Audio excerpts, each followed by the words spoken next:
Good morning, everyone. Let's just do a quick sound check and let me know if you can hear me okay. Hi, Kathy.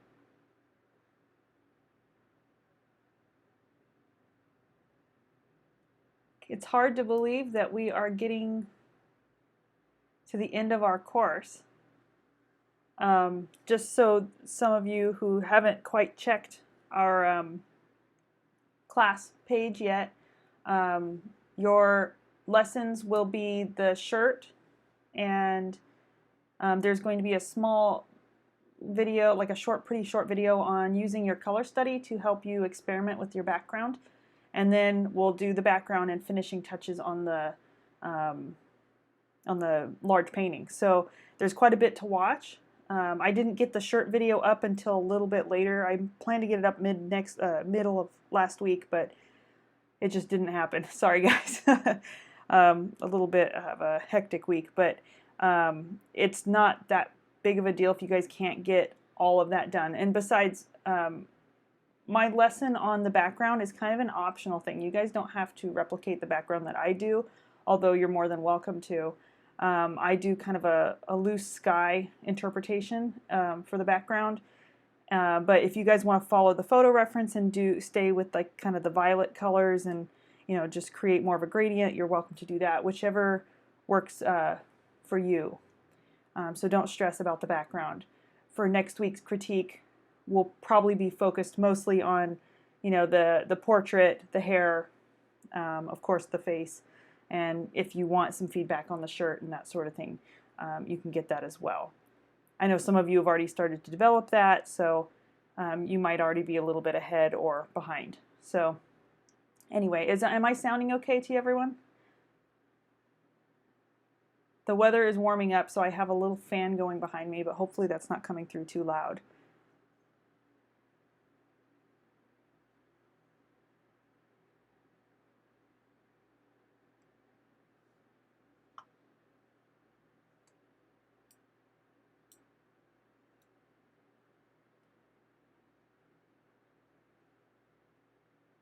Okay, perfect. Thank you, Susan.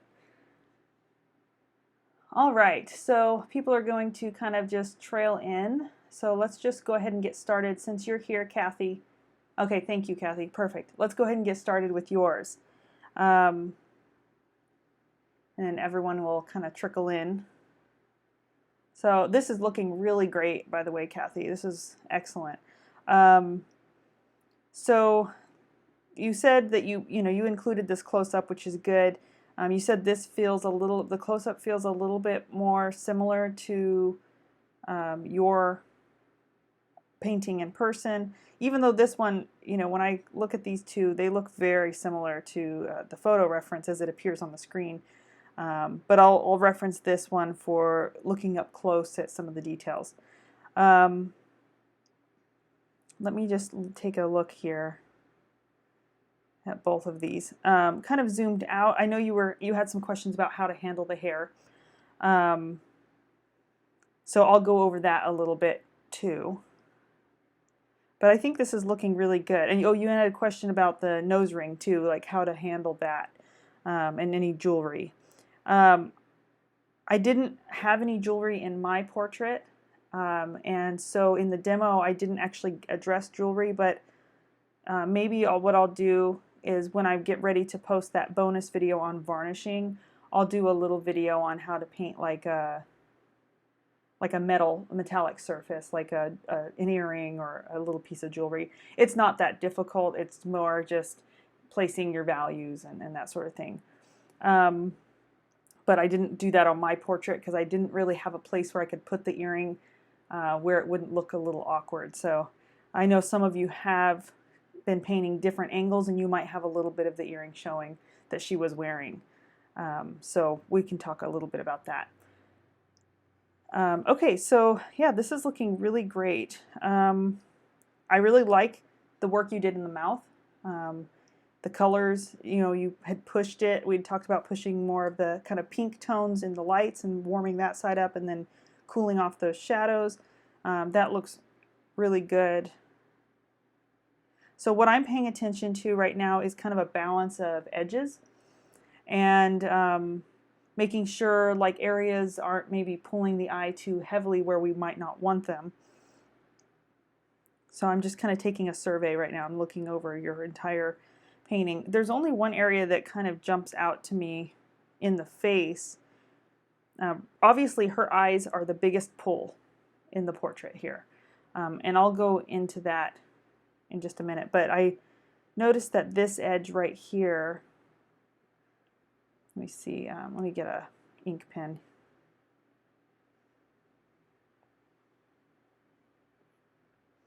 So I noticed that this edge right here on the top of the brow is a little bit sharp. Here it's perfectly soft. That looks good. And I realize she does have a slight sharpness there, but you can, when you look real close, like there's a little bit more of an edge before these hairs start to kind of break up. But you'll notice that there's a slightly darker skin tone just above it. It's very subtle, but it's almost like a tiny little shadow. And I'm thinking maybe if you took, instead of having this lightest tone hit here right up against the edge, that you might have a slight mid-tone placed in there. So let me do a little paint over and see if that helps. So what I'm thinking is maybe something like what you have here. And just a subtle kind of halo effect. Of course, you'll need to kind of oil it out so that you can blend it in. But if you just use that to kind of softly go over that edge and then blend it upward into that skin tone. Let's see how that affected it. Yeah, I think that'll feel a little bit more natural. I actually like the kind of razor sharp edges here, like the little wisps of hair in this part right in here. That looks great. So yeah, I think just a slightly softer edge right there. And I think we could push her crease a touch warmer. Remember, warm colors recede. They go back, just in general. And so that's why even if you do have like a warm light, cool shadow situation, and she does have a lot of violets in here, but you'll notice that there may be a warmer violet rather than a blue violet. Now she has some of those cooler ones down in here as well, but if we want that crease to kind of go back, I'm thinking we need to just push it a little darker and a little bit, maybe a touch warmer above it. So I would just go in and maybe don't outline the whole thing, just find a point where it feels a little bit deeper, and then I would go above it with just a slightly warmer halftone. And it could be that she's wearing an eyeshadow too that kind of creates that warmth. That's the only trick with painting women. We wear makeup too, and that can change some of the rules of how things appear. But if you just kind of warmed up above it and had a slight gradient there, it's going to add more depth to that crease and just pull us into that eye a little bit more. Her eyes are really striking, and they're obviously the stronghold of the portrait. And that's pretty typical for portraiture, but I think that will help. Another thing that's confusing about the lighting in this eye, because she has very like full eyes, you know, full eye socket, eyelids right through here, is that we have this tiny little shadow shape here that starts to round over the ball of the eye. And I'm thinking you might want to go a little bit, it looks like you might have lightened it there. I would go in and just push it. Let me look at the photo here. Closer to the lash line, it goes a little darker and then it fades back. So if you just kind of go in with maybe even a similar color to what you use up here, and then soften it out, you're going to get more dimension to her eye. This left eye looks pretty good.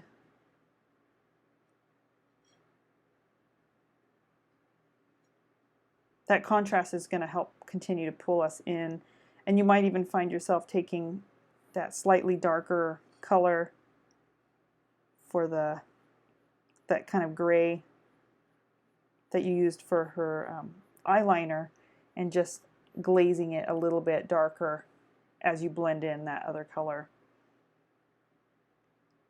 You have that nice kind of cool color here. I think you matched that, but I think maybe we could warm up the color next to it a little bit more.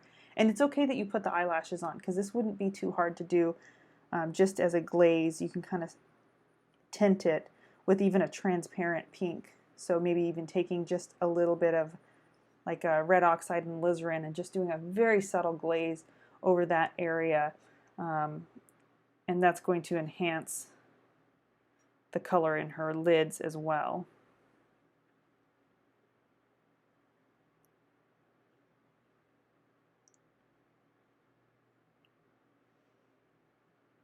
With regards to the nose ring, I think you actually have a good start. I think you just want to go in, now that this is dry, and just place some of those specular highlights. And that's about it. You could have slightly softer edge, maybe on this side. Maybe let that edge disappear so it doesn't grab the eye so much. So you can see the difference there. It's subtle, but that will help help it read a little bit more. And maybe a slight scumble of a kind of a cool color that's slightly lighter than what you have in the teeth. They just feel a little warm, and if you just cool them off a touch, I mean, and I'm talking about a very pretty thin scumble, then that will help some of the contrast in the mouth.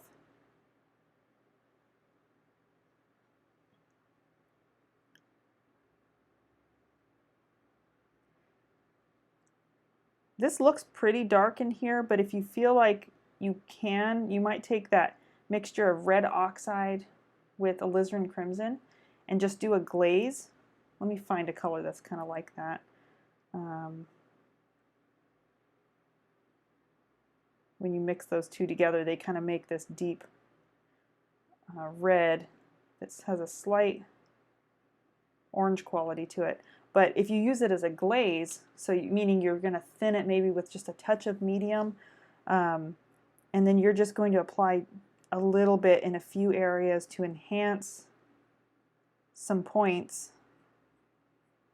I would say a touch there. You maybe touch here just to warm it up.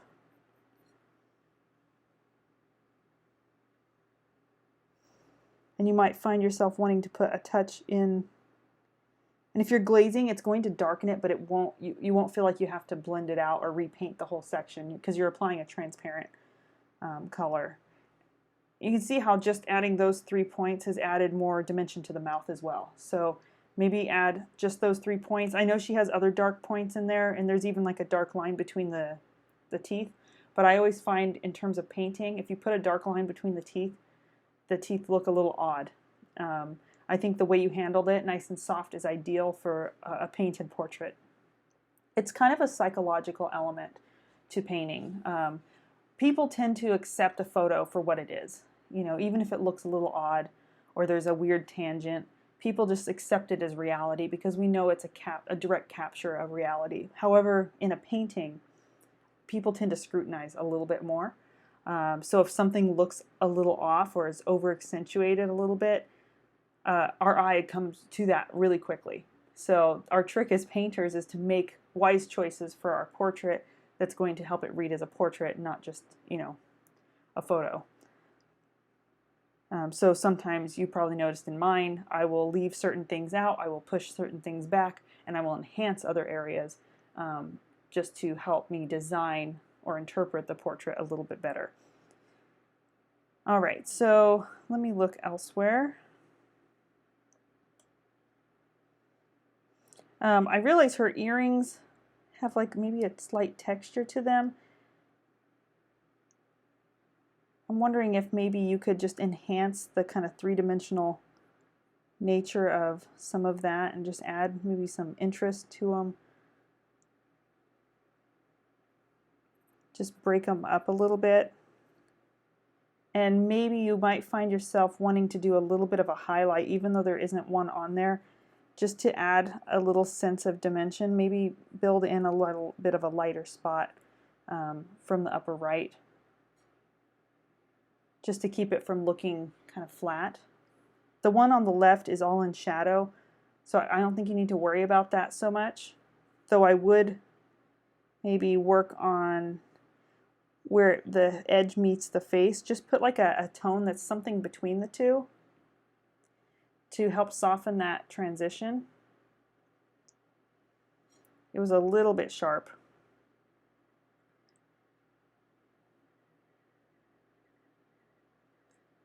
And I would say this transition is a little abrupt right through here. I see it, but she has like a darker kind of red right next to that shadow.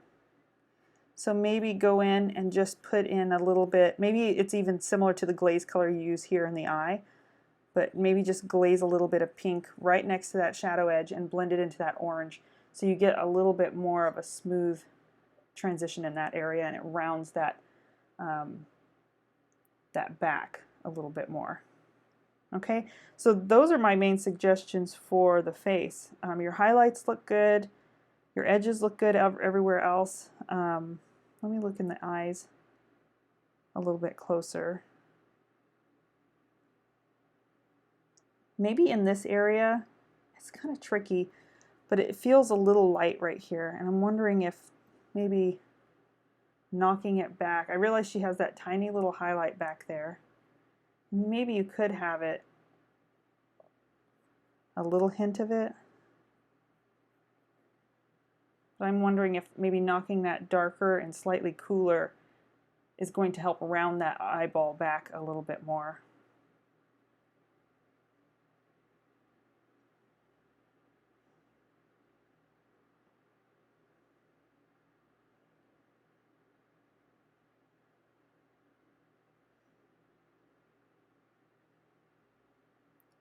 Maybe right next to the eye here, right under that eyeliner,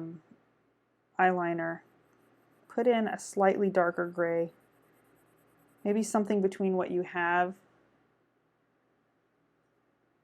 there already. I can tell you have a little something, but I think it just could push a little bit more to make sure that when it hits that dark eyeliner, it's not so harsh. Let's see.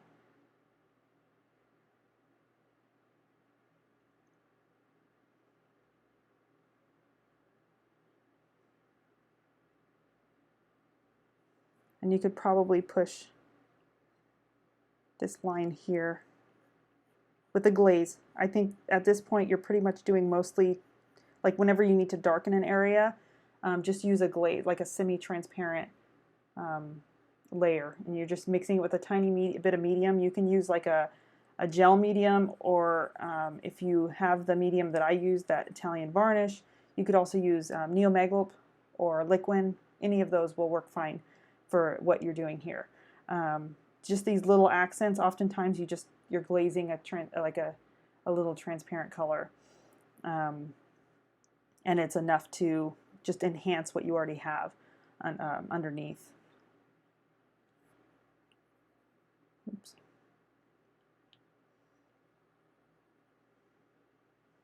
So let's see how that affected. So just push the depth in her eyes a little bit more. All right, so let's talk a little bit about the hair. Do you have any questions about those changes for now?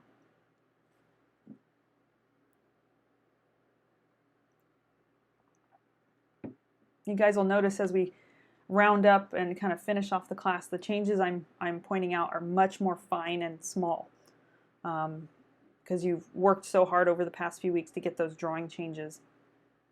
Okay, all right, perfect. So let's talk a little bit about the hair. And I'll use this image for the hair.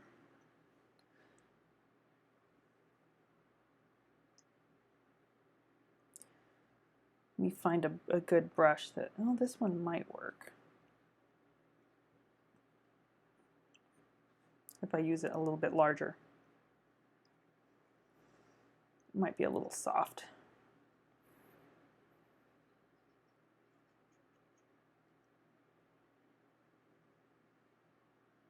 Well, we'll go with it. We'll try it. Okay, so I think what could help for her hair is to add a little bit more of a copper color right in through here. You have most of her hair in the correct color range. So what I would do is work on maybe warming up a little bit under here. I know bangs are kind of tricky because they're thin and we see the skin coming through them. So I feel like if you put this warmer copper tone in first, and maybe even when you go in here, like break up some of that edge of the fringe in just a few select areas with the skin tone. And then you'd let that kind of set, and then you can take and bring some of these darker tones down over it in a few select areas. You're going to have to probably do the hair in a few layers, at least this part of the bangs here. She has a little bit of a darker copper color, like in a few areas where it comes down over the front.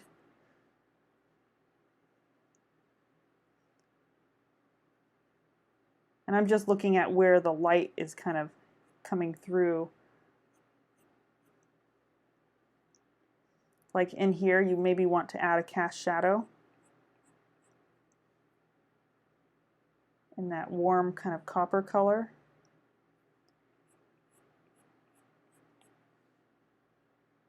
It's a little darker than that. Let's see.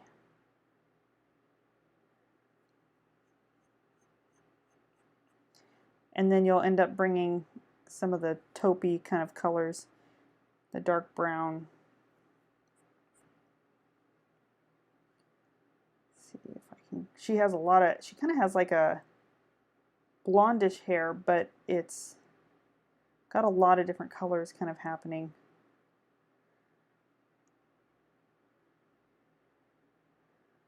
Let's go with just a general dark. Maybe I'll grab the color you have up here. So once you go in with your darks,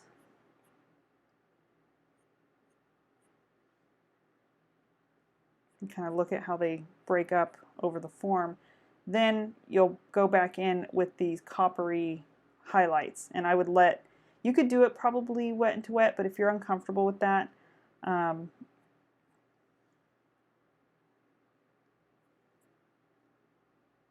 you might consider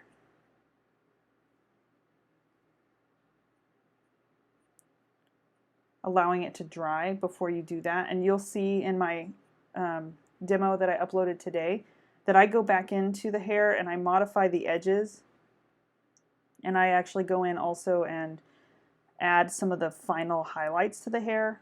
So and you can see when I do that, I just oiled out.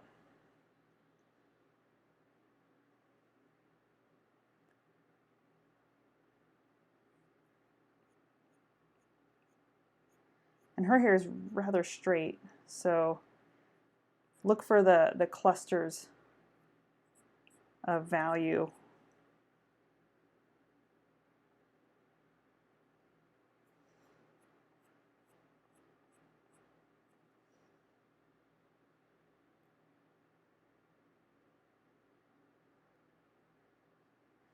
And then I think you'll end up going in once it's dry and adding a few individual kind of sharp highlights. They'll kind of cluster somewhat, but you'll like notice they dance across you know, the form kind of like that.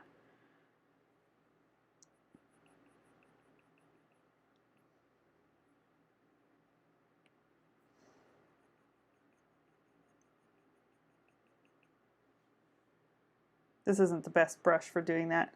I'm much better with an oil painting brush.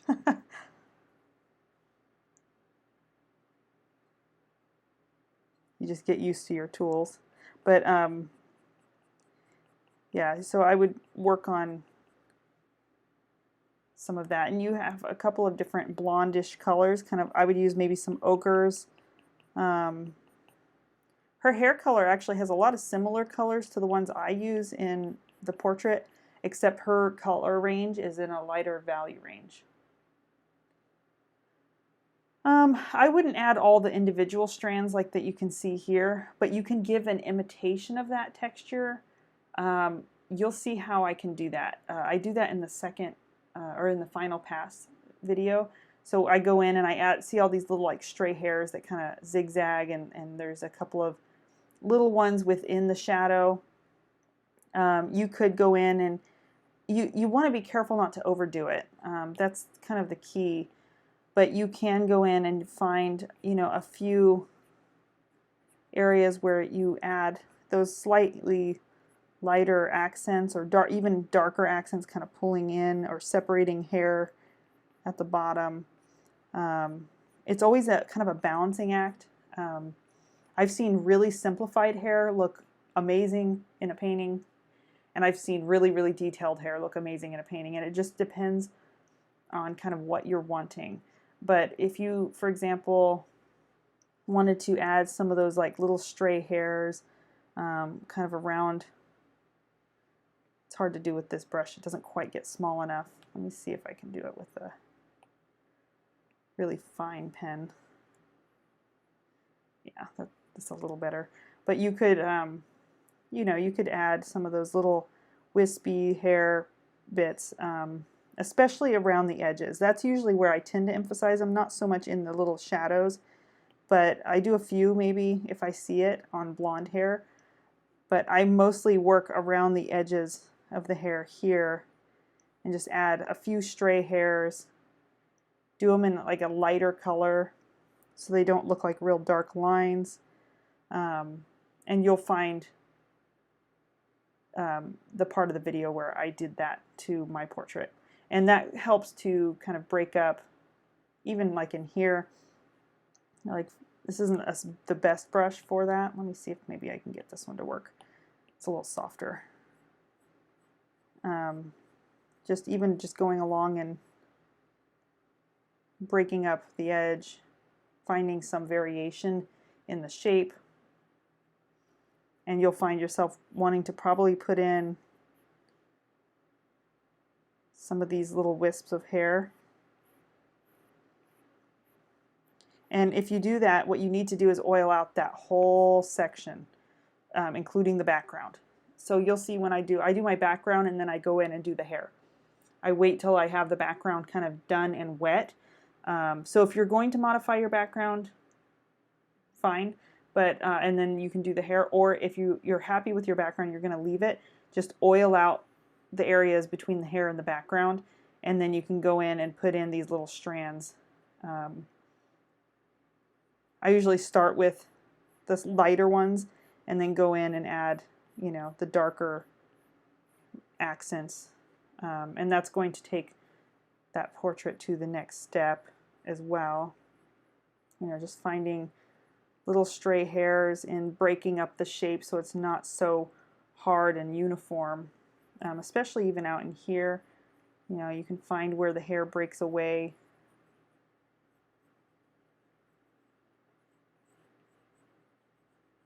And it's just going to add another level of convincing realism to your portrait. She even has like a little, oops, break up there in the form.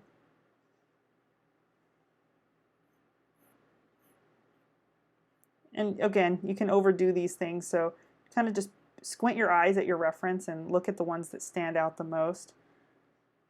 And you can see it takes the portrait again to the next level.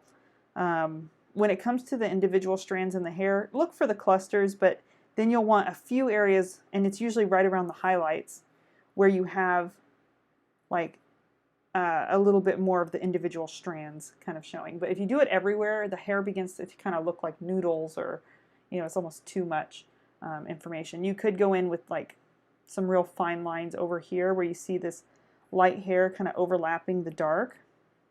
It's the bangs kind of coming in front.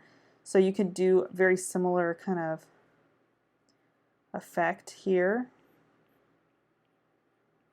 where you have individual strands kind of coming in front. And that will, and you could carry a few of them up maybe into here.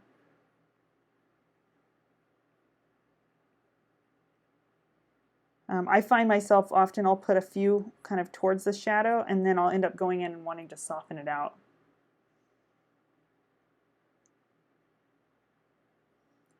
It's a little easier. You'll understand what I mean when you watch the demonstration.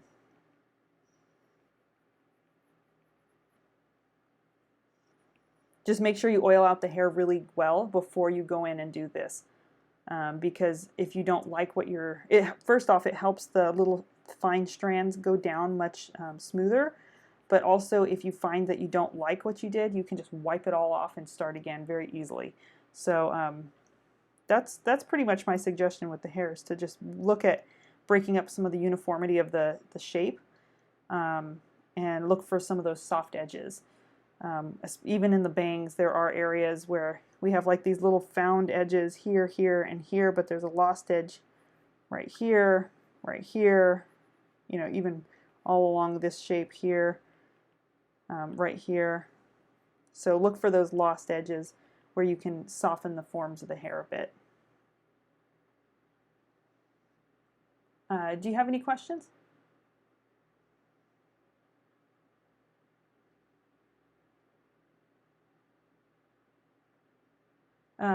I would like you to maybe for next week focus on those two areas.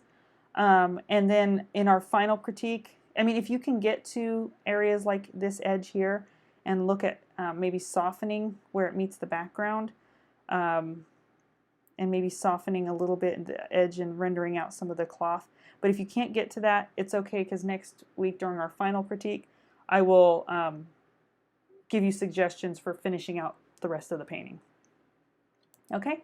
But for now, just concentrate on the hair, and then getting those small elements tweaked a little bit in your portrait. Okay, and I'll send you this one, and I'll send you the close-up with the paint over.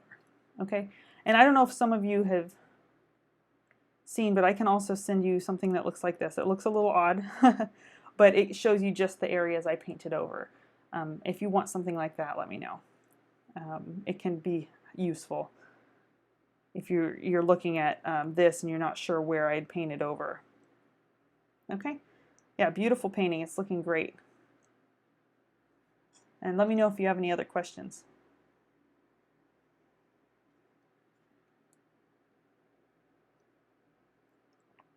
Okay, so Angela.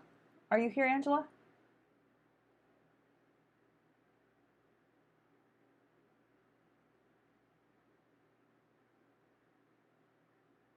Okay, I'll be sure to send you the copy of the just the areas I painted over. So I'll try and remember to do that for everyone. Because when we're starting to make these really, really fine adjustments, it can be kind of difficult to tell where I had done the paint over. So that probably will be useful. Hi, Angela.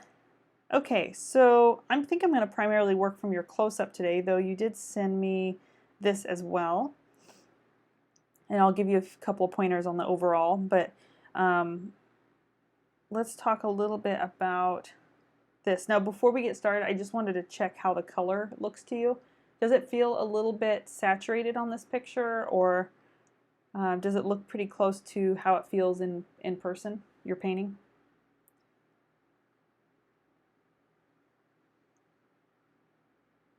I want to say it looks a little saturated, but but that could just be my screen here. So it's like normally right there, but I'm thinking it feels more like it's a little saturated. I thought so, yeah. I can tell sometimes if it is, just because when I play with the lights and darks, if the areas get like deeper and more saturated, I can tell that you wouldn't, normally put that intense of a color in those areas, since everything gets so chromatic. Does that look a little better?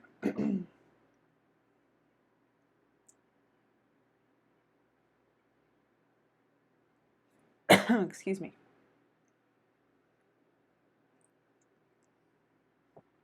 Okay, so I'm going to just pull this in a little closer, a little larger. Okay. I think you have a beautiful balance of colors in the face. I can see where you use the yellows and the blues, like right in here. Oops, let me get on a layer here.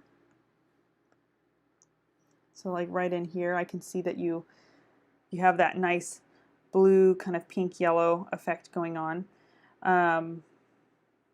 This here, the pink, is maybe a little bit of an abrupt kind of stop. So I would just take maybe this color and scumble it over the pink a little bit more. I realize she has kind of a shape there, but I think maybe it's too strong in yours right in here. So I think even you could even take some of the pink and maybe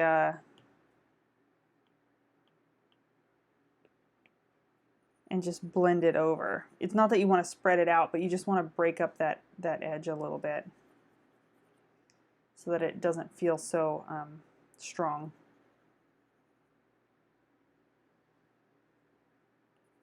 And you might even find taking some of this green-gray that you have here and overlapping into the pink can help neutralize it. That might even be a better option to use, just to make it a little bit more subtle. So I'm just kind of taking a look right now at your edges, any transitions you can refine, any areas you could brighten, and so on. I like your edge along the jawline here. That looks really nice. Right here, that looks great. Even your cast shadow edge has a nice kind of softness to it.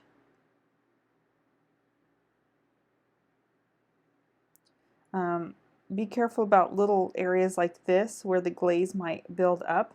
So you might consider maybe mixing a color that feels like it's somewhere in between this one and this one.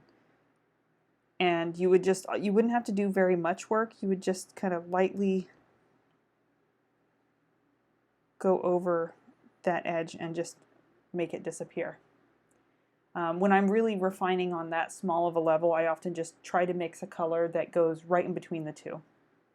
And that probably happened due to glazing, and it left kind of a ridge and you probably didn't see it, or maybe it was too hard to blend out. Sometimes these ridges show up too after the glaze has settled, especially if you're working on canvas. The texture of canvas with glazes, it tends to enhance whatever is underneath even more than it does on panel, in terms of like maybe an abrupt transition or something like that.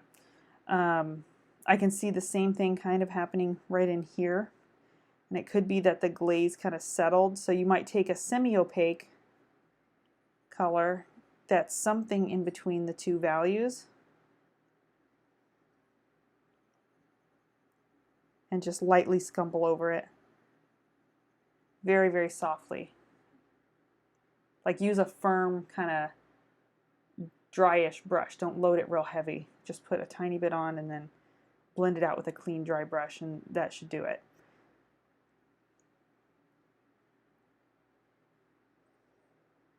I think you could take maybe the color you have up here in the forehead and enhance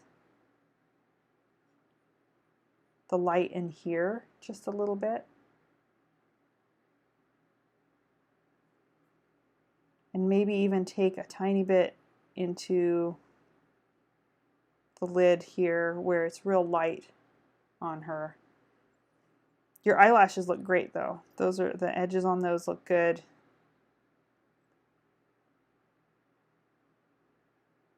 They're a little bit softer than what they were, so yeah, that's looking good. In the eyes here, I do feel like some of these edges are a little bit sharp, like right through this rim here. So what I would do is look for where you can soften the edge. And if you look on her, she has a very defined edge along the outer edge where the eyelashes come down. But then as we move towards that inner corner, it really starts to soften. And so I'm thinking maybe taking like a peachy pink tone and just scumbling over this a little bit and fading that back. It's fine that it gets darker in that inner corner because it does do that. She has that little kind of overlap. But where it transitions into that inner rim of the eyelid, it could be a little softer. And it's also a little bit more soft and broken in a few areas through here. You can even find just a few spots to soften that up. Let's look at that difference there. Yeah, so something like that. And then it won't feel, you know, so razor sharp all the way across. And I would suggest the same thing on this right eye. Just right where it meets the tear duct, go in with a lighter, kind of soft pink, and just soften it out a little bit. Blur it a tiny bit in that inner corner. She still has some of those eyelashes there, but they're not so dominant right next to that tear duct. In fact, she has this little highlight that kind of rides down the edge here and helps that line disappear. And then it picks up nice and strong towards the back. This edge might be coming down too far too. What's happening with her eyelashes is that we see more of the rim towards this outer corner. Let me see if I can draw it over. The picture is starting to get a little blurry because I've zoomed in so much. But what's happening is we have, if you remember, it kind of does this, and it has like a ribbon.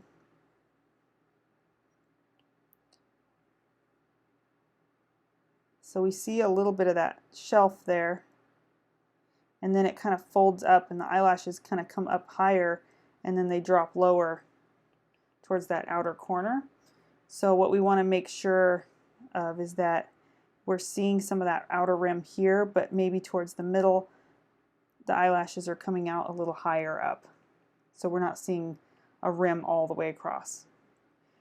And how you can do that is just by bringing that darker tone up a little softer.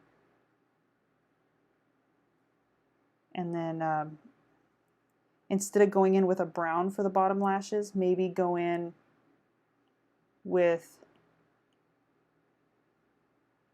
like a soft gray purple that's, you know, maybe even something kind of like what you have in here.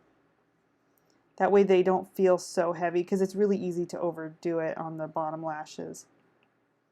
And sometimes even just providing a soft tone first and then emphasizing a few of those bottom lashes can help as well.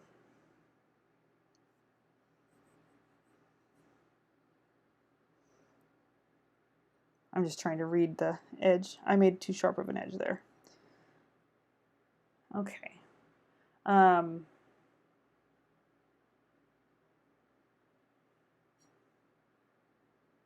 So you can see that difference. It's subtle, but it kind of flattens out on that bottom lid and helps the eyes feel a little more three-dimensional.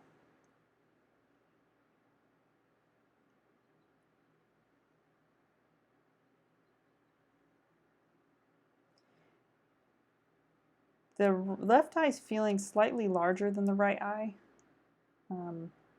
And I think I know what will fix that. It's not a big drawing error. It's just, you can see that the length here feels longer than this length here. You have it about there.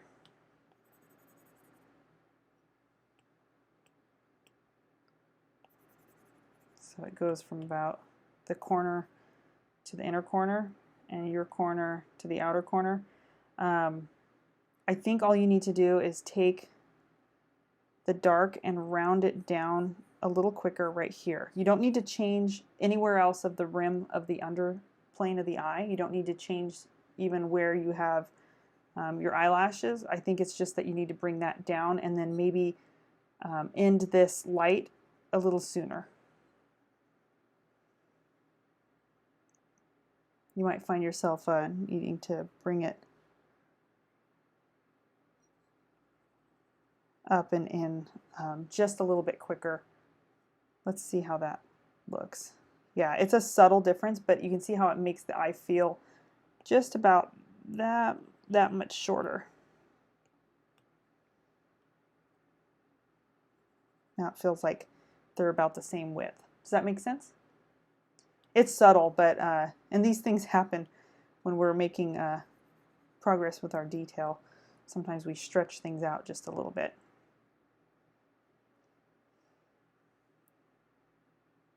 Okay.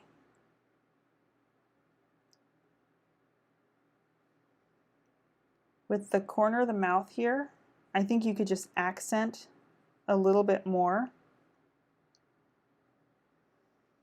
And find a richer color here. So where that, her lips end before we have that little smile line. So that's, you have the lips ending in the right spot. I think you just want to extend that and then be careful about this curve kind of, you might be accentuating it just a little bit. You could take a little bit of this color and just go a little more straight and a little bit more straight here. And that's going to look like her lips a little bit more. Subtle difference, but it adds up.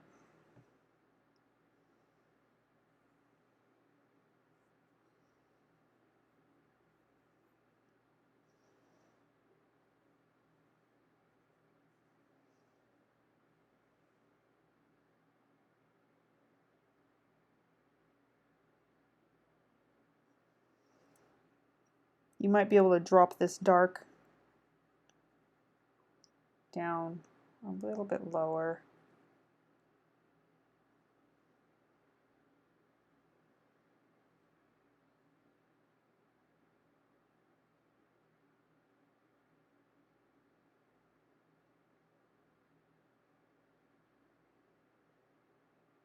And the lips are kind of tricky here. You can see we have like the main body of the lip and then we have this outer, slight outer rim. Everybody has it, but handling it in a painting can be really tricky because it's part of where the flesh tone kind of meets the lip and blends into it. So instead of having this so pink right through here, what I'm wondering is if we shouldn't take some of the skin tone and just get rid of the line there.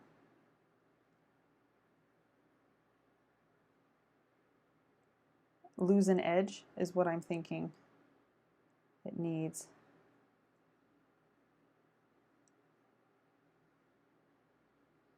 She has the edge right in here instead, and you already have that here. You can accentuate it if you want, just a little bit more.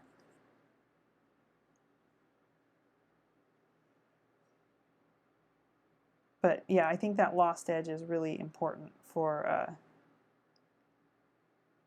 that corner. And if you go in here and add this dark, just remember that you'll want to blend it into that little shadow shape that she has there. You might have over accentuated this line here. I actually like seeing it there, but I think if you took your skin tone and just lightly scumbled over it, maybe the middle to light skin tone that you have here in the muzzle, just lightly scumble over that section, it'll knock it back underneath, but you'll still be able to sense it, and it'll just make it feel a little bit more nuanced.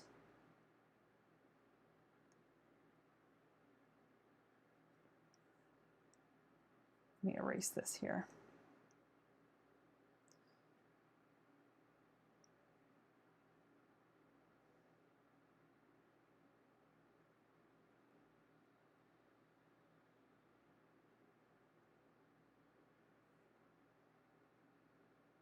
Pretty good.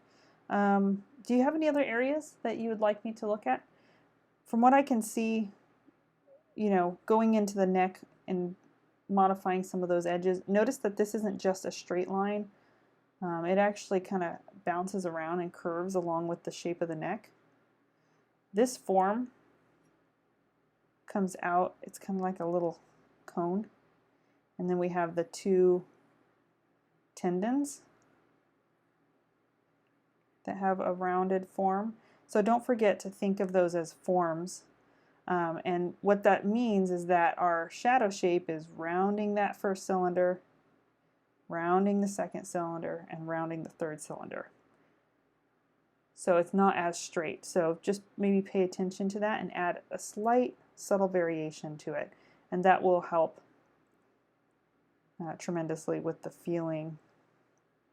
Even just a slightly modified line like that, and a slightly softer edge.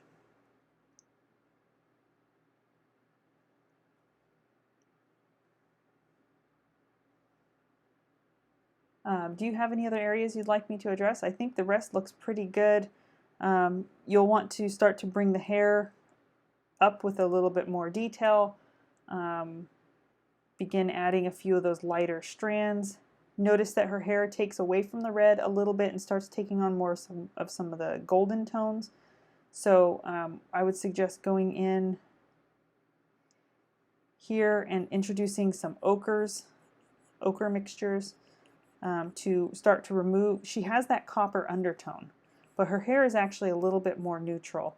So introducing some of that yellow and even the darker brown that has a little less red in it is going to help balance out the richness in the hair. Even adding some of these kind of greenish, more neutral grays. Not everywhere, but just adding touches of them here and there can, you know, balance out the hair quite a bit.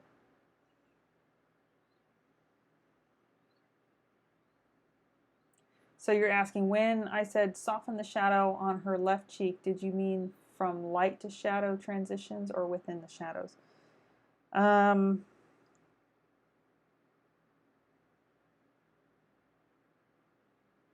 her left cheek. Do you mean this side? Sorry, that's a big brush. Do you mean the shadow side or the light side? I think your edge here looks great. Oops, sorry. Let me get a new layer here. Your edge here looks fantastic. This is what you want along that edge. So I wasn't talking about that one. I think I was talking about this area right here. So when I did the paint over, you can see it just kind of softened that out on the shadow side. No, I think that's looking pretty good. What you want to watch for are like little areas like this where some of the paint kind of got some like specks in it, or there's like an unevenness. So you might try like just smoothing those areas out.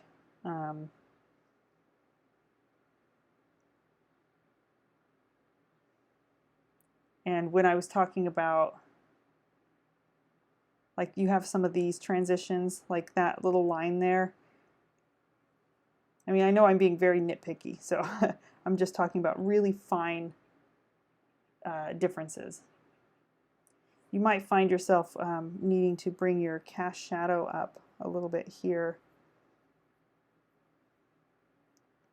where it comes around the ball of the chin. But you can see how just smoothing out some of those darker specks can make a difference. Oh, you mean to keep the shadows looking transparent? Well, you are using relatively transparent type of colors. If you have to make modifications to your shadow and you have like drawing errors or things like that, sometimes you have to use opaque colors. And what I mean by that is something like yellow ochre or burnt sienna. They're darker colors and not white, but they do have a slight opacity to them. But that's okay, so long as by comparison to the lights, meaning the areas out here, or even your midtones. Your midtones typically have even just a small amount of white in the mixture. So long as none of your shadows have white in them, they are going to be considered transparent compared to the light mass. Does that make sense?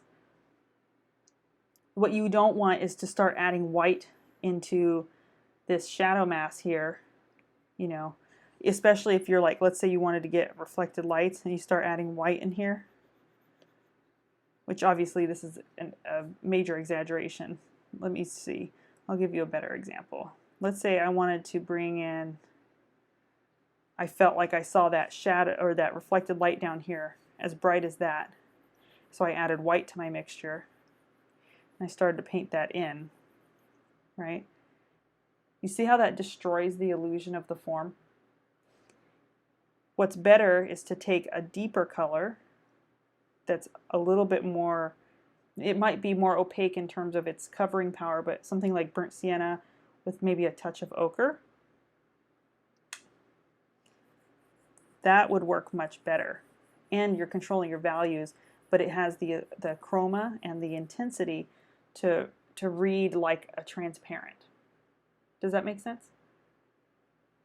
So really the main thing, if you want to take away like an absolute rule, never put shadow or white in your shadows. And if you can avoid that, especially for high contrast work, if you can avoid doing that, then your work is going to read well. If you decide, and there's rare cases where you might see like an Ang where it looks like he put a little bit of white in that shadow, but usually his paintings are a little more high key. The reflected lights are a little more intense, and there are of course always exceptions to the rules. But when you're learning, it's better to just follow that kind of guideline. And as you become a more experienced painter, it'll be more obvious to you when you need to break that rule. But even personally, if I can get away with lightening my reflected lights without using white, I do it. I'll find other colors, ochres and cadmium reds and that sort of thing, to bring up the brightness or the value without compromising the opacity. And the main reason why is whenever you add white to a color, it cools it. And it also takes away some of the chroma, the more white you add. So naturally, we want the shadows to be nice and rich. So does that make sense? All right, so I'll send you this little paint over for the shadow. You could probably even out that reflected light a touch. It's not as, yeah, actually, yeah, if you bring it up a little bit, that's fine. I didn't need to in mine because by the time I darkened my hair, my reflected lights looked bright enough. But you could probably even that one out. And for that color there, I would recommend maybe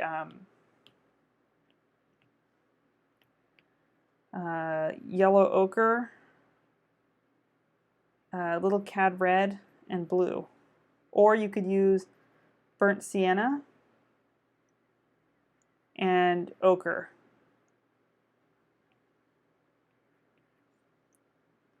For that reflected light. But I find that sometimes the reflected lights need a touch of blue just to keep them down. So you can try experimenting with those two colors and see which one works.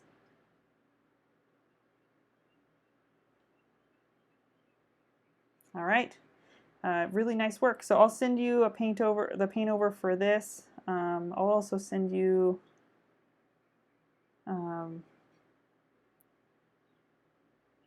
just the paint over section like that, so you can see where I added color and that sort of thing. Okay. Oh, and just a quick note for your background. It's looking very, very purple. So when you watch the video on background, just start to think about maybe either if you want to keep it kind of in the same tonal range as the photograph, then you might consider darkening it, make it a darker value, not such a bright purple, and that's going to help your skin tones pop even more. Darker and slightly more neutral, a little more gray rather than like the lavender violet that you have.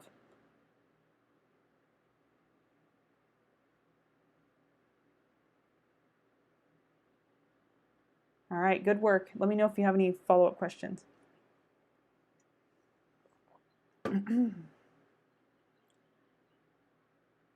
Okay, so Beth, now just before I skip over, Susan, you said you didn't have anything for me to look at, right? I know you've had multiple projects you're trying to get ready for a show, so I just wanted to double check before I move on to Beth.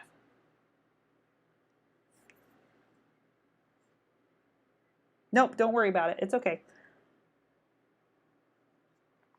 Whenever art deadlines come around, I always feel like they all come at once. And then you'll have like these slow periods, but then you have these deadlines and it's like 5 different things that you're trying to like rush to get done. So I understand. Okay, Beth, let's go ahead and get started on yours. Are you here, Beth?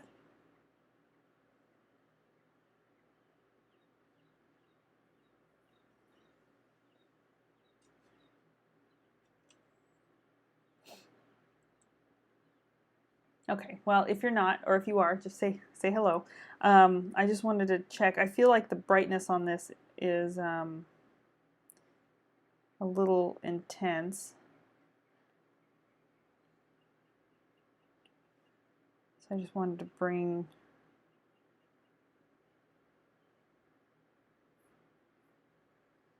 am I on the right layer? No. Oh, okay, this one.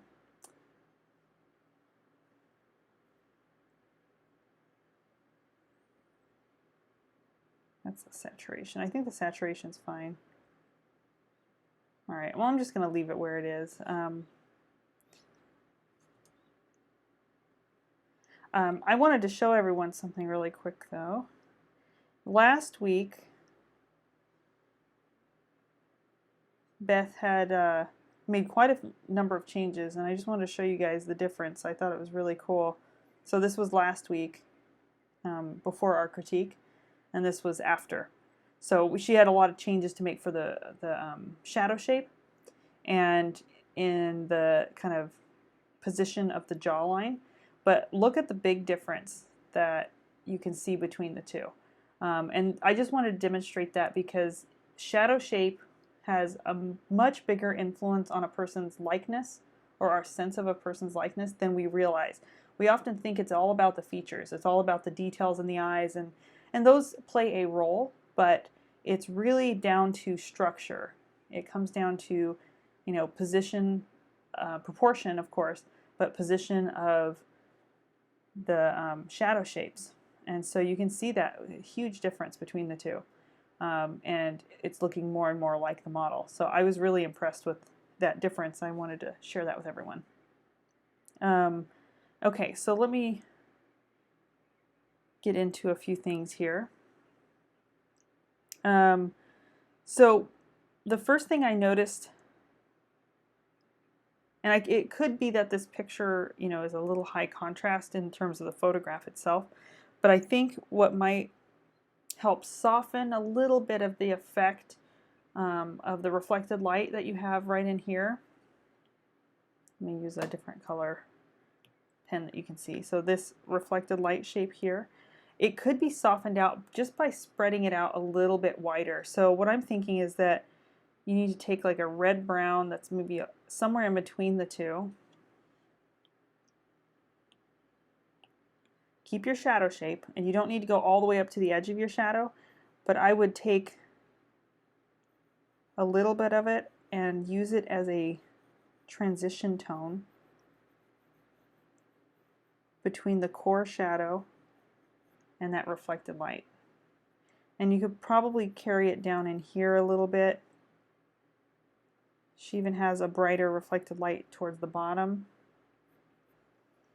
And then also use it as a maybe make a slightly darker one to work on the transition to the back of the jaw, just to have this a little softer. And the main reason is whenever we look in the shadows, we can't see that much information because they're in the dark.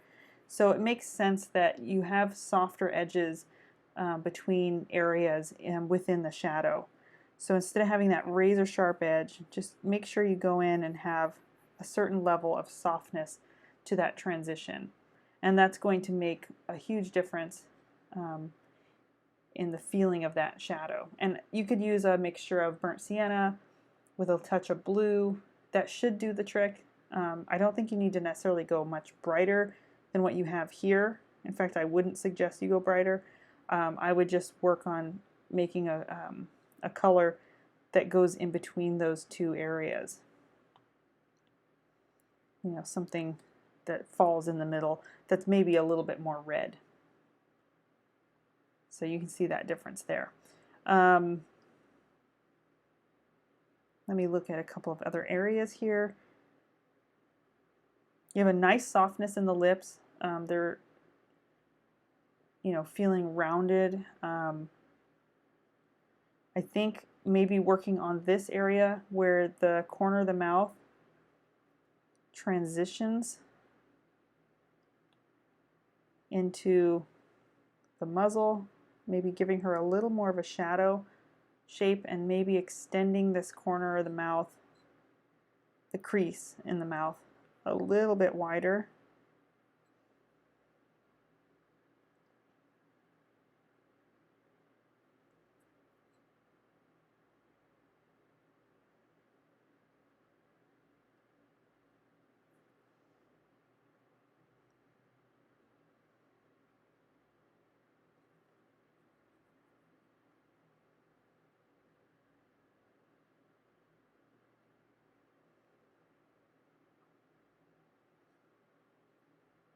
And just softening where it kind of moves up into the muzzle this direction.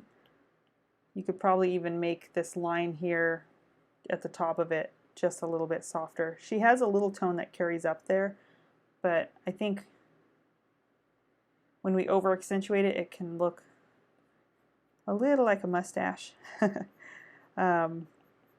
It's a very subtle area. You want to have it there. You want it to transition, just like the one down here kind of trailing off this way. We want it to transition, but we don't want it to be a hard shape.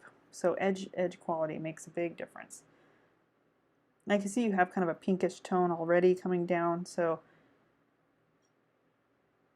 yeah, so just a little extension and a little more width to that corner shadow shape. And this right corner of her mouth feels like it's a little droopy. And it does start to curve down, but you notice it kind of has like a little uplift towards the end. So I would take a little bit of this tone and just maybe come across there.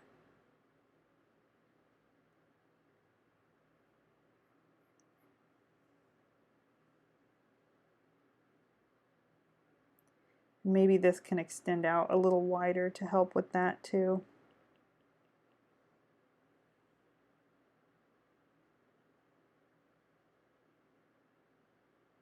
Not by very much though.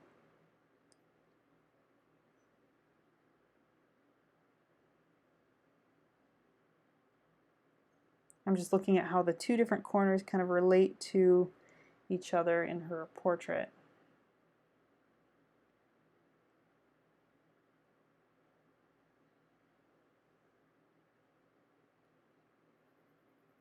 And that might mean moving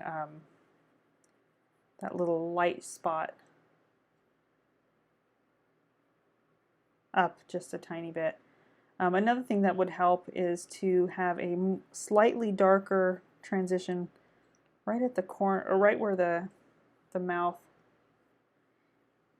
turns, right through here. Not by very much, maybe just a touch darker than what you have.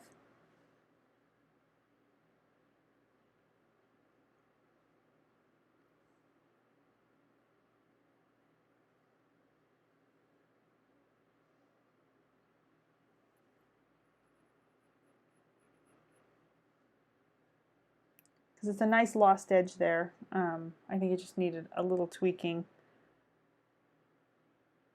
You can see just lifting that corner of the mouth helps her expression quite a bit on both corners. She has a slight, smile in the eyes too, and they kind of correlate together.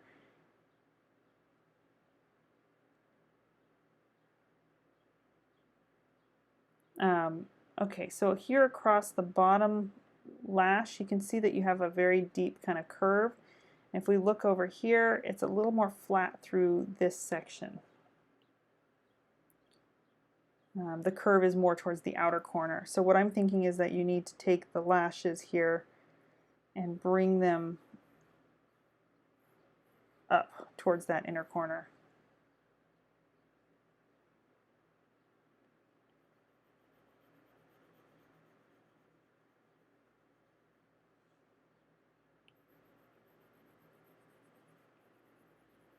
So you might have to go back over it, some areas of it with skin tone.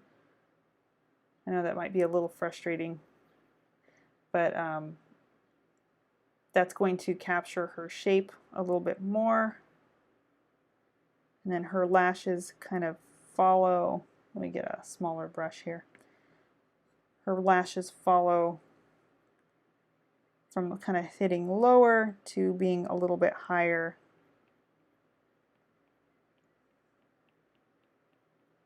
Where they kind of curl into that inner corner. So I'll show you the difference there.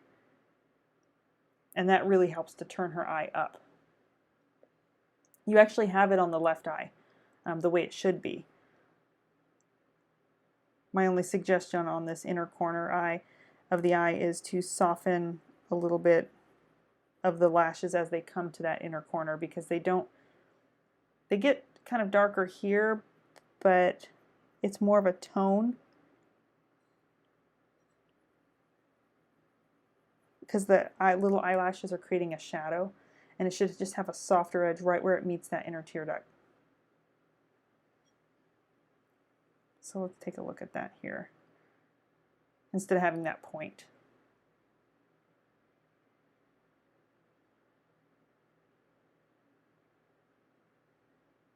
Here through the middle section of the nose, the transition to this gray, I would suggest you maybe take like a pink tone that's somewhere in between in value, and just lightly scumble. Let me grab a better brush for that.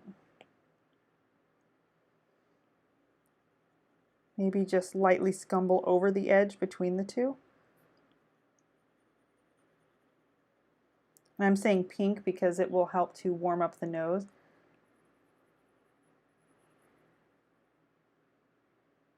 That gray is there, but it's just not as strong of an edge. So that can make a big difference there.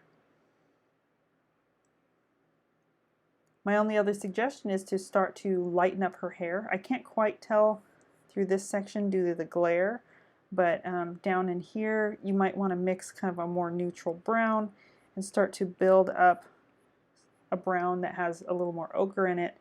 And same thing down in here. Even if you have to get the more generic light brown shapes in before you do the detail, I would just take the hair a little bit away from the red and maybe broaden the light on the right side.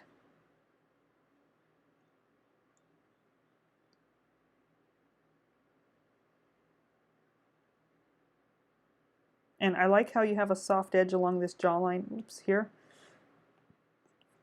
This looks good. I want you to create that same kind of edge down here. Just a little bit softer between these two. So sometimes you can do that just by carrying the dark over and blending it. You have a softer edge down at the bottom, but I think up there at the top it needed a little bit of work. Okay, if you have any follow-up questions, let me know. This is looking good. So for your critique next week, work on these areas. And send me another close-up of the face as well as the bigger picture. I know you sent me that as well. This one here. But it's a little blown out, so try to get it a little bit darker when you send it to me so I can see how all of the colors are working together.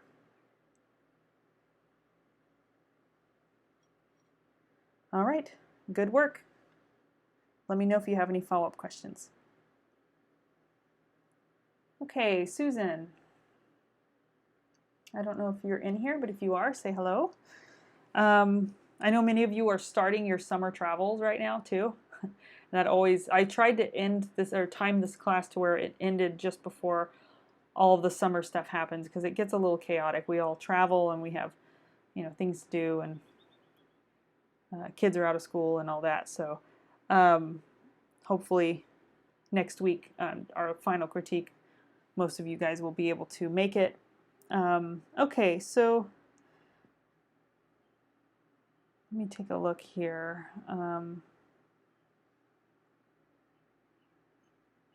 So this was last week's.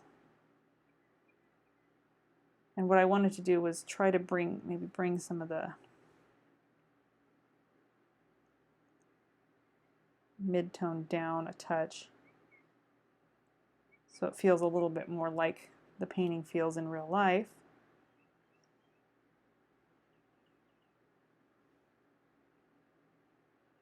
Maybe a touch less saturated. Whenever you bring the contrast down in a picture, you have to watch that saturation because sometimes it kind of pumps up a little bit. Okay, so this is looking really nice. I think moving forward, it would help me maybe next week to have a close-up of just the face. Kind of similar to last week, but just a close-up of the face so I can see some of the detail. But your transitions look great. I think the values look good. The transitions from the shadows to the lights look good. I don't really have any suggestions for the face. I would say just work on developing the shirt and the edges in the hair. Some of these stripes in the hair are a little bit strong. So I would just work on maybe looking at some of the groupings of the values and then adding some of the finer texture to the hair. And I realize working on canvas, it doesn't tend to lay down quite the same way because of the texture. So if you can't get that real fine wispy hair, that's okay. You will want to go in and break up some of these edges and look for areas where the hair texture kind of simplifies. So like through the middle. If you knock a few areas back, like in here,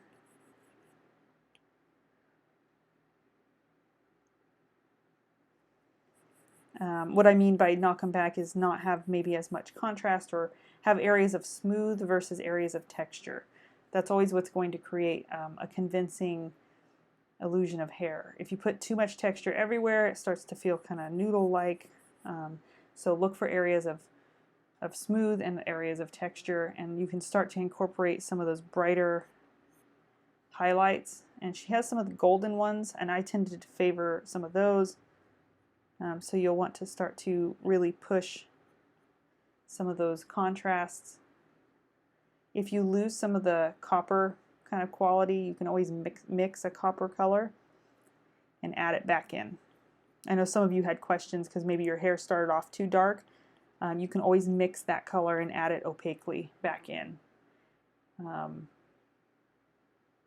Even over here, it goes so gray on her, but I to keep it consistent, I use the similar colors that I had on the left side for that top of the head. So yeah, those are my main suggestions. I think the portrait looks pretty good. You could probably crisp up some detail in here, but I can't tell if that's just the canvas and not having such a close-up shot. So if you want me to take a closer look at the portrait, you can send me a close-up in the middle of this week if you want feedback, but everything else looks good. The thing about working on canvas is it will help you create a softer effect overall, because of the weave. It's a little bit harder to get those razor sharp edges. So you have a nice softness here in the neck and in the jawline and everywhere else. So don't be afraid to kind of build up that paint a little heavier, maybe in the hair where you want those bright highlights.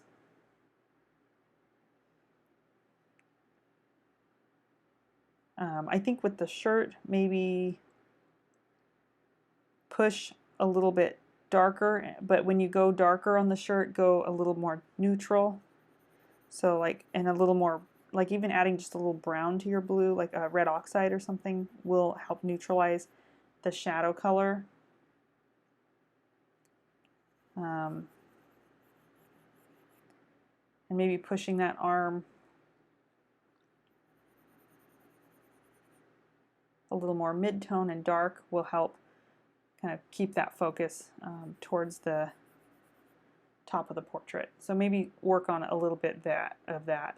I would also suggest, if you're going to change the background or if you're going to leave it the same color, that's up to you, but I would maybe, I can't tell if this is glare, but it might be, but I would go maybe a little darker, even back here.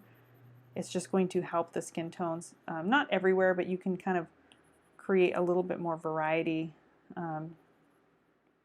throughout the background, and that's going to help balance out the portrait as well. Everything especially when you're focused on a head and shoulder portrait, you're always thinking about how can you bring more focal point to the face and pull the eye away from other areas that are less important. We don't want the eyes focusing down here or down at this corner. So by darkening your background as it comes down to this corner here, or even down here, it can help to draw the eye up because there's less contrast between the edge of her arm and the background. Soft edges all along here, it will also help as well. Okay, so if you have any follow-up questions, just let me know. Really beautiful piece. Okay, Linda, I think you're traveling right now, but I'm going to go ahead and go over this briefly.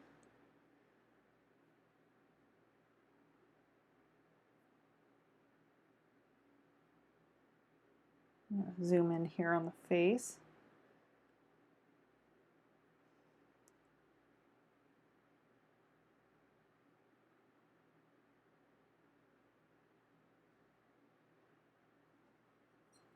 I also wanted to mention, just because I know like you are traveling, Linda, those of you who have gotten a little behind and you feel like you're kind of still catching up, just get your painting as far as you can for our final critique. But if you continue working on your painting over summer, feel free to reach out to me. Your guys are going to have continued access in the forum. So you can either post in the forum or you can email me directly and get some feedback. I'm happy to write you some feedback, and if you're really struggling with an area, just send it to me and I'll do a quick paint over. It won't be live, but I can give you some pointers and suggestions. So I just wanted everyone to know that. Okay, so I think the mouth got a little bit short, Linda, so let's go ahead and extend that left side a little bit wider.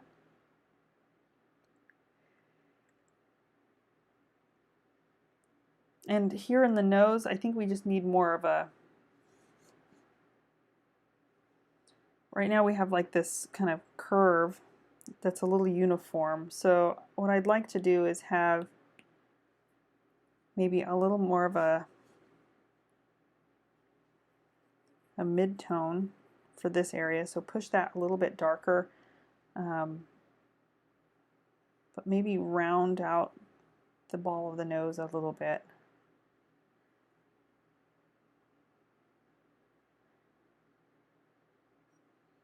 She has a little more fullness to the tip of her nose before it comes up into that bridge up through here.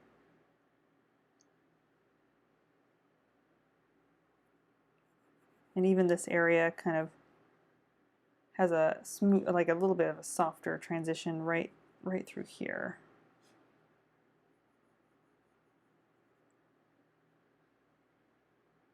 And be careful of this getting too high. I think we need to maybe smooth that out and try using maybe a little bit more of a skin tone, like a peachy skin tone.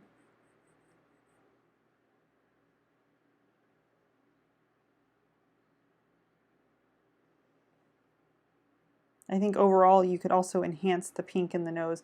So instead of going in with more of the yellowish tone, try emphasizing a little bit more of pink, especially around the lights.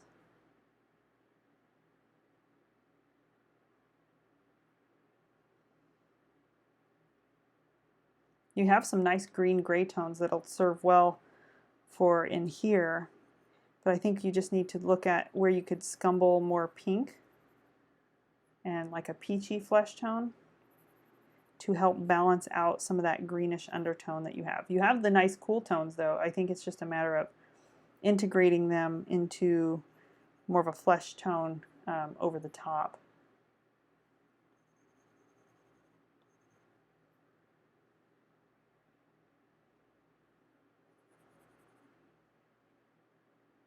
So, and sometimes doing a broad scumble over an area can make a big difference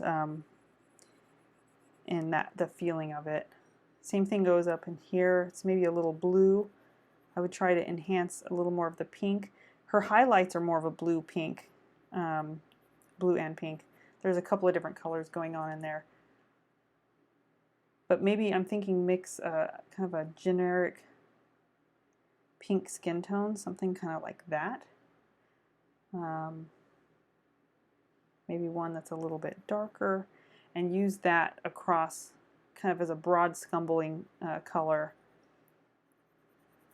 in some of the light masks to almost knock some of the blue greens that you have underneath the layer slightly. And that's going to let it play a role, but it won't be so dominant.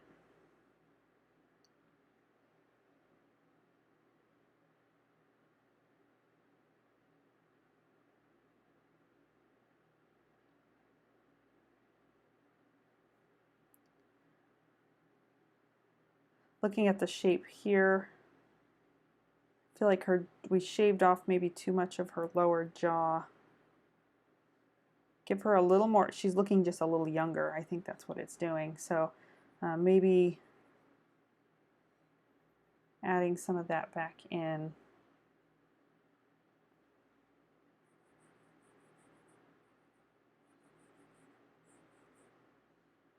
Some of that angularity.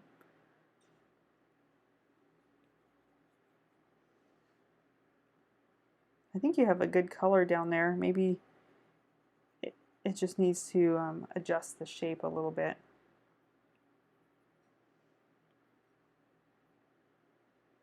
And then her shadow kind of dances up. And I think you have a good shape there. So it's just a matter of getting that jawline to work with it. Yeah, see how that squared out her jaw a little bit? It also helped to foreshorten that underside of the chin here, right through this section.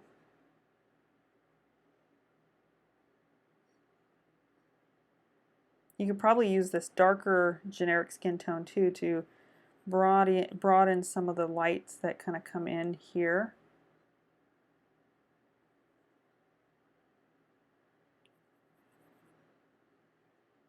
You don't want to carry it over too far, but it could help soften some of those nuanced transitions that we get on this right side of the face.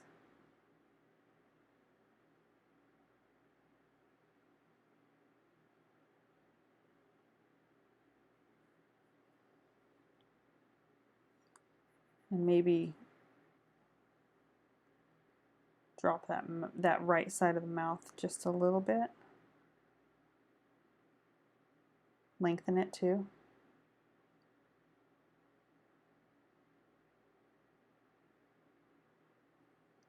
And that's what I would focus on for now, mostly the nose, mouth, and the broad planes of the face and getting that shape back in that jaw here.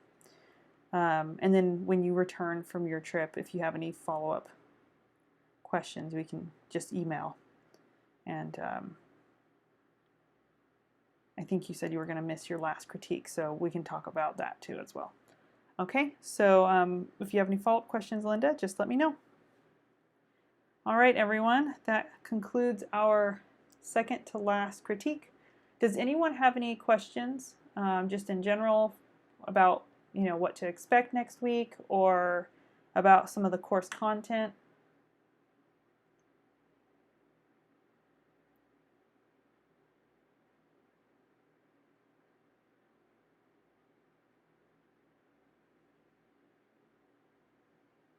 If any of you guys have seen my post in the forum, I think I sent it out last night, so you might have gotten an email notification for it. But we are having our final critique next weekend. Get your paintings as close to finished as possible. If you're running a little behind, just keep developing them, and I'll give you some feedback regardless. And you guys will have access to the course videos through the website until July 30th. And then before then, I'll be releasing the varnishing video, but I have to let my painting cure before I do that. So it'll be a couple of weeks before I release that. And that's just a little bonus video on how I go about varnishing and getting a nice finish to my painting once it's dry. And then I will also be emailing everyone a link to my Gumroad account where you can access the videos indefinitely. So keep an eye out for that as well, because it's going to give you a specific link to use that will allow you to purchase, so to speak, the course on Gumroad, so you get it for free, but you guys will get that by email. Okay? And try to use the coupon code only once, because I know some of you used it more than once last time I did it that way, and I have a limited number just for the amount of people in the class. Oh, you're welcome. I'm happy to do it. Varnishing is always a little bit scary. And I'll talk about my mistakes that I've run into, issues I've run into when I've varnished, using different varnishes and ones I recommend. And I'll talk about a couple of different ones that I've used and reasons I like certain ones and kind of how I go about. And there's a couple of techniques that can help you avoid some disastrous results. I have some not so funny stories of ruining painting, well, not ruining them, but feeling like I've ruined them when I applied a varnish and it dried weird. That's especially true if you use like a matte or a satin varnish. So I'll talk about a couple of tricks to avoid streaking and all of that stuff too. So yep. Okay, guys, is that all the questions you guys have?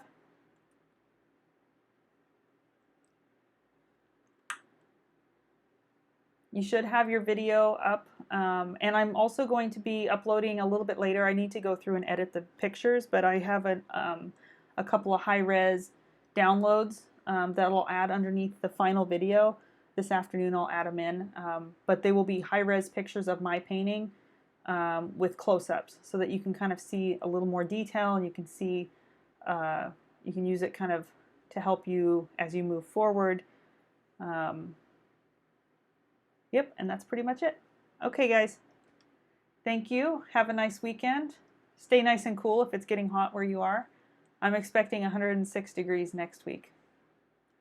That should be fun. I'm not ready for it, but it always gets that hot here, so where I live.